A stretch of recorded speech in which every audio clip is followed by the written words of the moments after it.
أرسله رحمة للعالمين فرحم الخلق صغارا وكبارا صلى الله عليه وعلى آله وصحبه الذين دعوا إلى دين الرحمة ليلا ونهارا وإعلانا وإصرارا وسلم تسليما كثيرا ما تعاقب الليل والنهار إقبالا وإدبارا وتلألأت السماء ضياء وأنوارا. أما بعد، قال الله عز وجل في القرآن المجيد: أعوذ بالله من الشيطان الرجيم، بسم الله الرحمن الرحيم. ولا تستوي الحسنة ولا السيئة ادفع بالتي هي أحسن فإذا الذي بينك وبينه عداوة كأنه ولي حميم وما يلقاها إلا الذين صبروا وما يلقاها إلا ذو حظ عظيم. ప్రశంసలు పొగడ్తలు సమస్త లోకాలకు ప్రభు అయిన అల్లాహ్ సుబ్హానహు వ తఆలాకు మాత్రమే అంకితం. అల్లాహ్ కృపానుగ్రహాలు మహనీయ ముహమ్మద్ సల్లల్లాహు అలైహి వఆలిహి వసల్లంపై, ఆయనకు పూర్వం గతించిన ప్రవక్తలందరిపై, సజ్జనులపై, సత్యాన్వేషకులపై కలకాలం కురియుగాక. అభిమాన మిత్రులారా, సౌమ్యత, విఘ్నత, స్థిత ప్రజ్ఞత.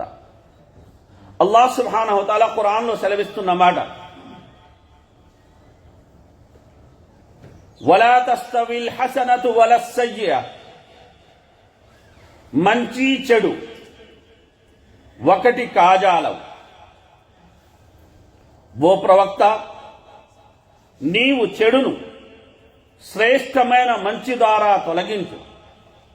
అప్పుడు నీ పట్ల శత్రుభావం కలవాడు కూడా నీ ప్రాణ స్నేహితుడైపోవడాన్ని నువ్వు గమనిస్తావు.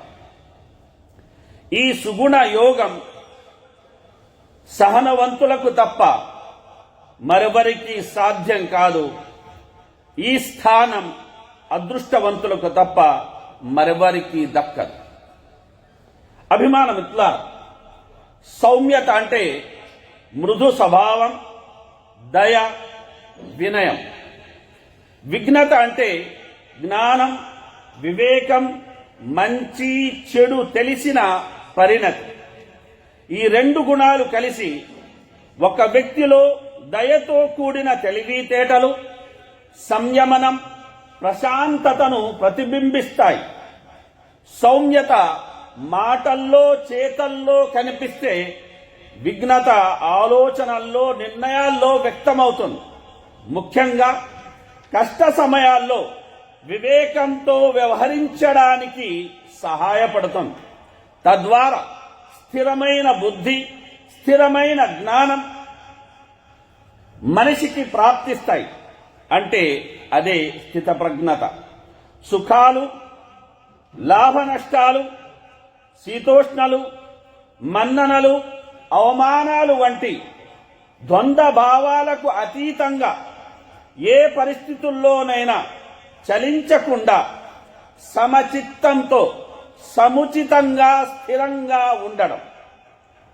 దీన్ని సాధించిన వ్యక్తిని స్థితప్రజ్ఞుడు అంటాడు. అలాంటి మనస్సు కలిగిన మనిషి ఇంద్రియాలను, బుద్ధిని పూర్తిగా నియంత్రణలో ఉంచుకోగలుగుతాడు. దీన్నే అల్లాహ్ సుబ్హానహు వ తఆలా ఖురాన్లో సెలవిచ్చిన మాట: ఖద్ అఫ్లహ మన్ జక్కాహా. ఎవరైతే తన ఆత్మను పవిత్రం గావించుకున్నాడో అతను సఫలీకృతుడయ్యాడు. అభిమాన మిత్రులారా, ఇస్లాం ధర్మం ఆవిర్భావం, దైవ ప్రవక్తల ఆగమనం, దైవ గ్రంథాల అవతరణం, తౌహీద్ బోధతో పాటు ఉన్నత నైతిక ప్రమాణాల పరిపూర్తియే లక్ష్యంగా జరిగింది.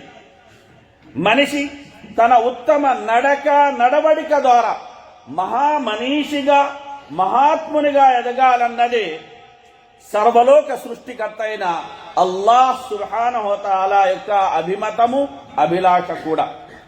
కనుక అభిమాన మిత్రులారా, ఏది కుశలం ఏది అకుశలం అంటే మనిషికి కేంద్రం మనసు, మనసుకు కేంద్రం ఆలోచనలు. ఆ ఆలోచననే మనస్సును కదిలిస్తాయి, ఆ కదలికలే మనిషిని నడిపిస్తాయి. కాబట్టి మంచి మనసుతో మంచి ఆలోచనలతో చేసిన పనులు మంచిని కలిగిస్తాయి, మంచిని పెంపొందిస్తాయి. ఆ మంచి మాత్రమే మానవ సమాజానికి మంచిగా నడిపించగలదు.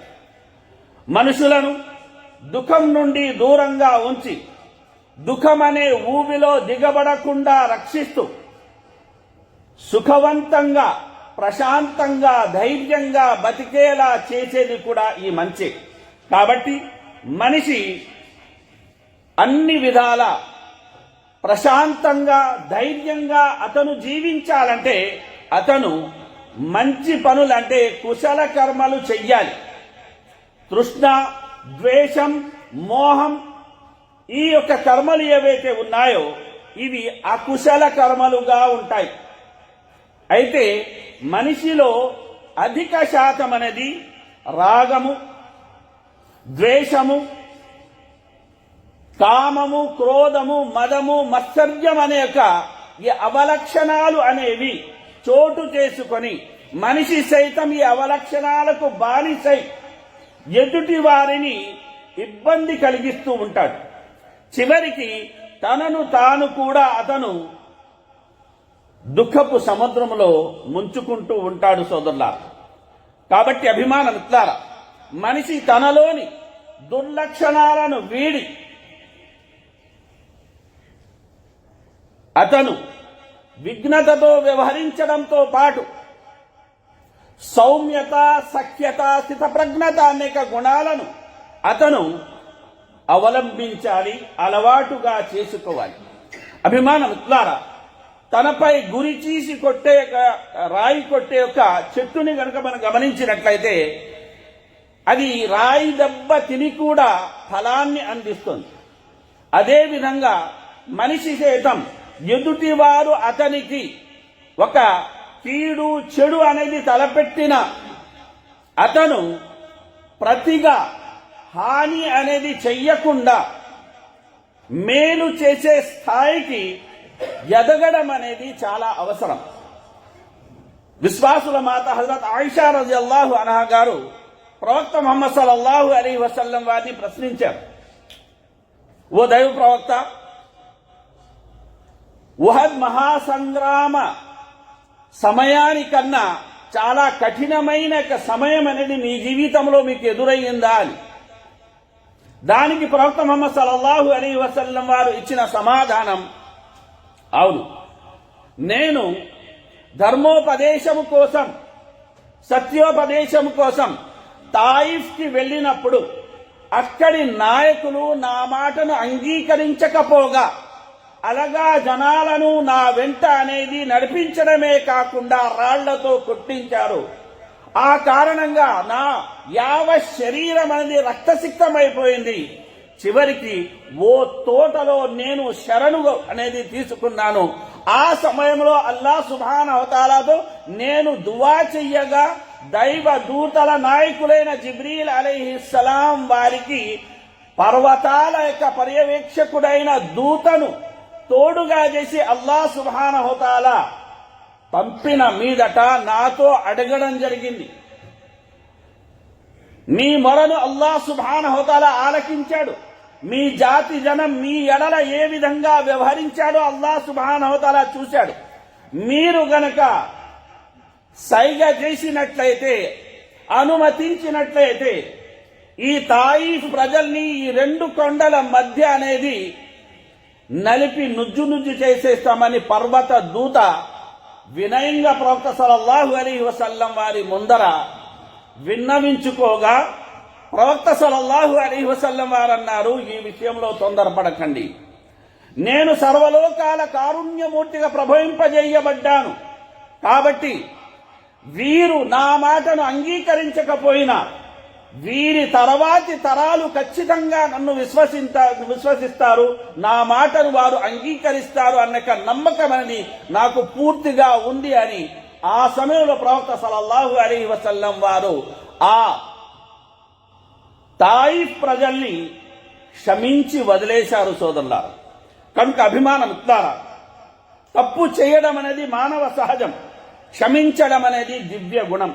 నిజంగా చెప్పాలంటే ఓర్మికి పరాకాష్ట, కూర్మికి ప్రేమకు పరాకాష్ట క్షమ. ఎంతటి అవమానాన్ని గాని బాధను గాని సహిస్తూ అందుకు కారణమైన వారి పట్ల ప్రతీకార భావం, ద్వేషం లేకుండా ఉండగలగడం అనేది ఇదే నిజంగా క్షమ. అయితే ఇది మాటల్లో చెప్పేంతక సులువైనది ఎంత మాత్రం కాదు. ఎందుకంటే కార్చిచ్చు అడవిని కాల్చినట్టు ఆ బాధ మనసును దహించి వేస్తుంది. అటువంటి సమయంలో మొదట తనను తాను కుదుటపరుచుకొని సడలిపోని ధైర్యంతో నిలబడగలగాలి. ఆత్మాభిమానాన్ని అణుచుకొని క్షమించడం సాధన పరంగా కొంత ఎత్తుకు ఎదిగిన వారికే సాధ్యమవుతుంది. అందుకే క్షమించడానికి చాలా ధైర్యం కావాలంటారు. క్షమించగలిగే హృదయం దైవానికి ఎంతో ఇష్టమైనది. అలాంటి సహృదయుణ్ణి లోకము కూడా ప్రేమిస్తుంది. అయితే క్షమించడం అనేది భీరుల, పిరికివారి లక్షణం కాదు. క్షమించడం అనేది ధీరుల యొక్క గుణం అన్న విషయాన్ని మనం ఈ సందర్భంగా గమనించాలి. కనుక హజరత్ అనస్ రలియల్లాహు అన్హు గారు సెలవిస్తున్న మాట, నేను ఒకసారి దైవ ప్రవక్త సల్లల్లాహు అలైహి వసల్లం వారి వెంట నడుస్తున్నాను. ఆ సమయంలో ఆయన దళసరి అంచులు గల నజరాన్ దుప్పటి కప్పుకొని ఉన్నారు. దారిలో ఒక పల్లెటూరు వ్యక్తి కలిసి ఆయన దుప్పటిని పట్టుకొని గట్టిగా లాగాడు. నేను ప్రవక్త సల్లల్లాహు అలైహి వసల్లం వారి భుజం వెనక చూస్తే అలా గట్టిగా లాగడం వల్ల దుప్పటి అంచులు గీసుకుపోయి ఆయన భుజం కందిపోయి ఉంది. ఆ పల్లెటూరి వ్యక్తి అంతటితో ఊరుకోక, అల్లాహ్ మీకిచ్చిన సొమ్ములోంచి నాకు కూడా కొంచెం ఇప్పించు అని గదమాయిస్తున్నట్టుగా అమర్యాదగానే అడిగాడు. అయినా ప్రవక్త సల్లల్లాహు అలైహి వసల్లం వారు అతని వైపు చిరునవ్వుగా చూస్తూ తన యొక్క సహచరుని ఉద్దేశించి అతనికి కావాల్సిన ధనం అతనికి ఇచ్చి పంపించండి అని ఎంతో సౌమ్యంగా ప్రవక్త సల్లల్లాహు అలైహి వసల్లం వారు ఆ యొక్క సమస్యను పరిష్కరించడమే కాకుండా ఆయన ఆ సమయంలో విఘ్నతను కూడా ప్రదర్శించారు. అదే విధంగా స్థిత ప్రజ్ఞుడు అన్న విషయాన్ని కూడా ఆ సమయంలో ప్రవక్త సల్లల్లాహు అలైహి వసల్లం వారు రుజువు చేశారు. కనుక అభిమానం ద్వారా మన నిత్య జీవితాన్ని మనం గమనించినట్లయితే రెండు విషయాలు మన నిత్య జీవితంలో ఉంటాయి. ఒకటి చాట, రెండవది జల్లెడ. చాట ఏం చేస్తుందంటే ధాన్యం అందులో మీరు చరిగినట్లయితే అందులో మట్టి బిడ్డలను గాని ఇతరతర వస్తువుని కానీ ముందు అది బయటికి పంపించేసి తన స్థిరమైన ధాన్యాన్ని మనకు అందిస్తుంది. జల్లెడ ఏం చేస్తుంది, పిండి మనం వేసామంటే మంచి పదార్థాన్ని అంతా కింద పంపించేసి చెత్తను మాత్రం అనేది పైన ఉంచుతుంది. కనుక అభిమానం ఇట్లారా మనం చెడు లక్షణాల విషయంలో చాటలా వ్యవహరించాలి. చెడును మన నుండి మనం దూరం చేసేయాలి. అదే మంచి లక్షణాల విషయంలో మాత్రం జల్లెడగా మనం వ్యవహరించకూడదు. ఎందుకంటే మంచి లక్షణాలను కనుక మనం వదులుతూ పోయామంటే ఇకలో మనలో మిగిలేది చెత్త గుణాలు మాత్రమే మిగులుంటాయి. మరి అలాంటి వ్యక్తి అయోగ్యుడిగా మిగిలిపోతాడు. అలాగే అపఖ్యాతిని అతను మూటగట్టుకోవడమే కాకుండా అపకీర్తి అడుసులోకి దిగిపోవడమే కాకుండా ఇతరుల పాలిట అతను మహాభయంకరమైన ఊబిలా తయారవుతాడు అన్న విషయాన్ని కూడా మనం ఈ సందర్భంగా గమనించాలి.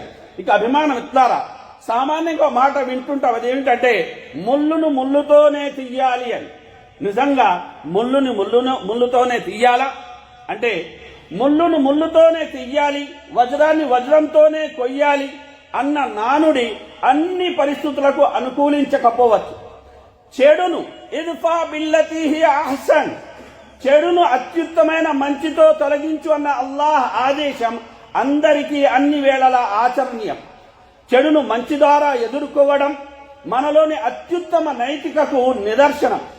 అలాగే అపకారాన్ని ఉపకారం ద్వారా పారదోడడం, కీడును మేలు ద్వారా తుంచడం, దౌర్జన్యాన్ని మన్నిప్పుల వైఖరి ద్వారా నిర్మూలించడం, కాఠిన్యం కరుకుదనాన్ని కరుణతో జయించడం, ఆగ్రహాన్ని నిగ్రహంతో ఆపడం, అసభ్యకరమైన విషయాలను హుందాగా దాటవేయడం, కుసంస్కారాన్ని సంస్కారంతో దెబ్బతీయడం, అవాంఛనీయ అసహన వాతావరణాన్ని ఓర్పుతో ఉత్తమ సహనంతో ఎదుర్కోవడం నిస్సందేహంగా సాహసోపేతమైన కార్యాలు.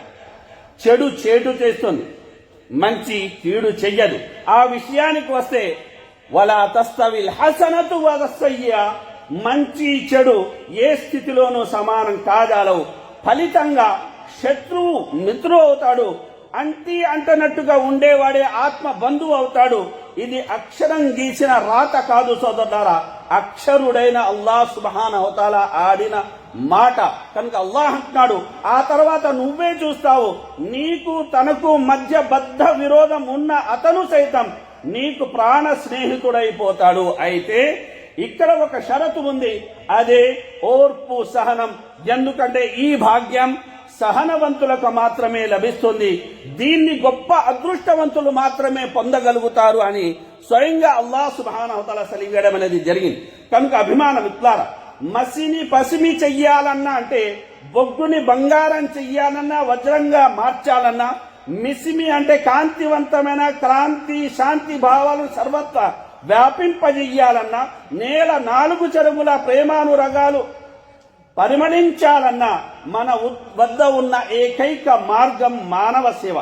భిన్న సంస్కృతులకు నెలవైన భారతదేశంలోని అన్ని వర్గాల ప్రజలతోటి న్యాయబద్ధంగా ఉండాలి మన ప్రవర్తన. నిజాయితీ ప్రతి ముస్లిం నైజమని, మోసం దగ అతనికి శోభించదని నిరూపించాలి. పేదల పాలిట పెన్నిధి అని, అభాగ్యుల కోసం అండాని, బడుగు బలహీనుల పాలిట రక్షణ, ఇదే శిక్షణ ఇస్లాం ప్రతి పౌరునికి ఇస్తుందని రుజువు చెయ్యాలి. ఇస్లాం శాంతి ధర్మమని, అందరి శ్రేయో సాఫల్యాలను కోరుకునే జీవిత యొక్క సంవిధానమని మనం తెలియజేయాలి. కనుక అబూ సయీద్ ఖుద్రీ రలియల్లాహు అన్హు గారు చెబుతున్న మాట ఏమిటంటే, ప్రవక్త సల్లల్లాహు అలైహి వసల్లం వారు అన్నారు, లా దరర వలా దిరార్, ఎవరికి హాని తలపెట్టకండి, హాని తలపెట్టిన వారికి ప్రతిహాని కూడా చెయ్యకండి. ఎవరైతే ఇతరులకు హాని తలపెడతారో అల్లాహ్ వారికి హాని చేస్తారు. మరెవరైతే కఠినంగా కరుకుగా వ్యవహరిస్తారో అల్లాహ్ వారి ఎడల కఠినంగా కరుకుగా వ్యవహరిస్తాడు. కనుక చివరి మాటతో నా మాటను పూర్తి చేస్తున్నాను. అభిమాన మిత్రులారా, మత ఛాందసం పెరిగితే సమతాభావం అంతరించిపోతుంది, కులతత్వం రగిలితే సమానత్వం నశించిపోతుంది, ప్రాంతీయ భావం మొదలైతే సౌభ్రాతృత్వం కనుమరుగైపోతుంది, అహంకారం అందరి నుండి దూరం చేస్తుంది, స్వార్థం బంధాలను బలహీనపరుస్తుంది, కోపం ఆలోచనను నశింపజేస్తుంది, పక్షపాతం వివేకాన్ని ప్రశ్నార్థకం చేస్తుంది, అవినీతి వ్యక్తిత్వాన్ని ప్రభావితం చేస్తుంది. వీటి నుండి దూరంగా ఉండే జీవితం అక్షరాలా వికసిస్తుంది. కాబట్టి కల్మషం లేని ప్రేమించే మనసు, స్ఫూర్తిదాయకమైన వ్యక్తిత్వం, ప్రణాళికాబద్ధమైన ఆలోచనలు, సంస్కారవంతమైన నడవడిక జీవితాన్ని సన్మార్గంలో నడిపిస్తాయి. ఎదుటివారు ఎలాంటి వారైనా వారిని మనం గౌరవించాలి. ఎదుటివారు వారి బలహీనతలు అధిగమించేటట్లు మనం చెయ్యాలే గాని ఆసరగా చేసుకోకూడదు. ఎదుటి వారి నిజాయితీని ప్రశంసించాలే గాని పరిహసించకూడదు. నిజం నిర్భయంగా వెల్లడించే వ్యక్తిత్వం, నియంత్రణకు లోబడని మనస్తత్వం, అలాగే విమర్శలను వినయంగా స్వీకరించే ఔదార్యం, అత్యోశక్తి లేని ప్రశంసలను ఆమోదించే మనస్తత్వం మనల్ని సన్మార్గంలో నడిపించే ప్రేరణలు. ఆత్మ విమర్శ మన నడవడికకు మార్గదర్శకం. సత్సంగం అనేది మన నైతికతకు మార్గదర్శకత్వం. సద్గంధ పారాయణం అనేది మన జ్ఞానాన్వేషణకు మార్గదర్శకం. జిక్ర్, ధ్యానం, నమాజు అనేది మన మనసు నియంత్రణకు మార్గదర్శకం. ఈ మార్గదర్శకాలే మన వ్యక్తిత్వాన్ని ఉన్నత స్థాయిలో నిలబడతాయి. మనల్ని ప్రజల మన్ననలు పొందిన జన నాయకులుగా చేయడమే కాకుండా ప్రభు మెచ్చిన గుణం కలిగిన అద్భుత గణంగా ఇవి మనల్ని మలచగలుగుతాయి అనడంలో ఎటువంటి సందేహం లేదు. కాబట్టి అభిమాన మిత్రులారా, మనం ఏ విషయాలైతే చెప్పబడ్డాయో అందులో ముఖ్యంగా సౌమ్యత, విఘ్నత ఈ రెండిటిని అవలంబిస్తూ స్థితప్రజ్ఞత స్థాయికి చేరేక ప్రయత్నం చేయాలి. అలానే అల్లాహ్ సుబ్హానహు వ తఆలా మనందరినీ దీవించాలని కోరుతూ నేను నా మాటను పూర్తి చేస్తున్నాను. ఆమీన్. బారకల్లాహు లనా వ లకుం ఫిల్ ఖురానిల్ హకీమ్ వ నఫఅని వ ఇయ్యాకుం బిల్ ఆయాతి వద్ దిక్రిల్ హకీమ్ ఇన్నహు తఆలా గఫూరుర్ రహీమ్.